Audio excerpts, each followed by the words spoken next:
So this is the day before cleaning of my big tank. I've just been cutting back the plants that have black hair algae on. I do find that by cutting them back they do seem to grow quite quickly.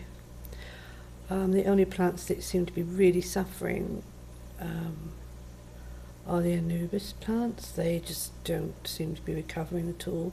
So I may just remove all those and put them in a small tank and see if I can make them recover that way.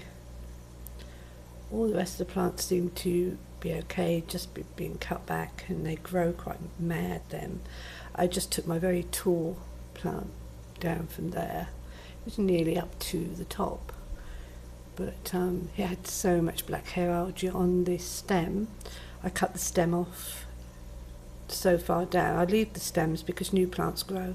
All of these plants grew just from the roots being left. And then I planted the top of the plant back in the bottom. So I should get 2 plants for the price of 1.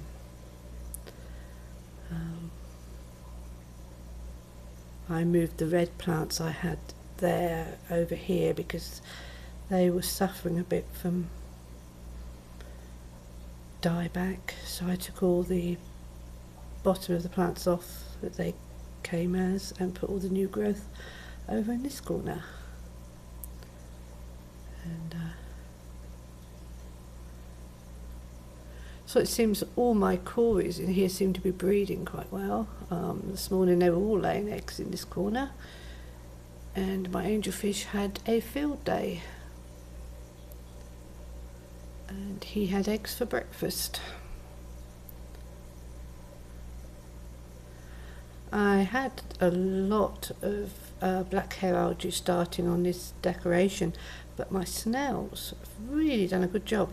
I was going to take it out tomorrow to clean it, and then I looked at it and thought that's why there was about 5 snails on it, because they just ate everything off of it, which is good. They don't do it on the other one. I don't know why, but yeah.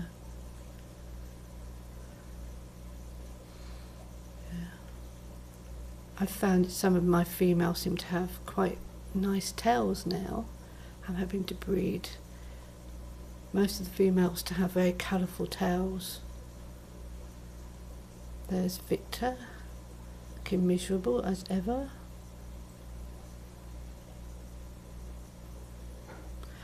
My female Siamese fighting fish, I have no idea how she can hide in this tank, because there's really not many places to hide now I cut back all the wisteria at the back. And she can go missing for 3 hours, and I think, oh, she must have died, and then suddenly she appears out of nowhere like a shark. She just loves hunting for small babies. And me and my husband looked for her the other day. We had company and we couldn't find her. Oh, there she is. She's just come out, just to prove me wrong. I don't usually see her in the day. She usually only comes out when I turn the light down. She likes to be out when it's dark, and she really loves to swim in the bubbles. Everybody keeps telling me that Siamese fighting fish don't like bubbles, but the 2 females I've had really do. I know where she's going. She goes up behind the filter, because that's where the babies hide.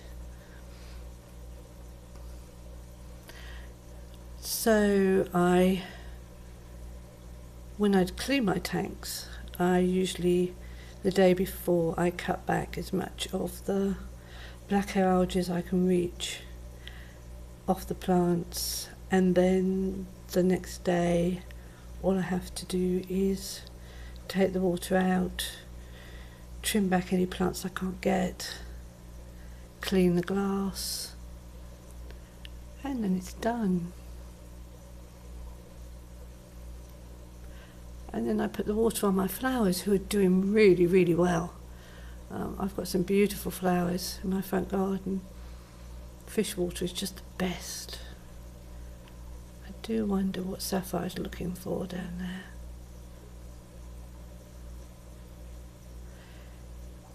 Anyway, so I thought I'd do this one because my husband's home for a couple of days, so we're probably not going to be about. So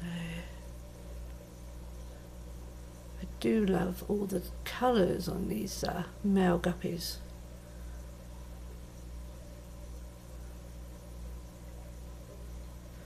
They're very, very healthy. I have not lost one of the orange-tailed guppies at all, and I've not lost any females at all.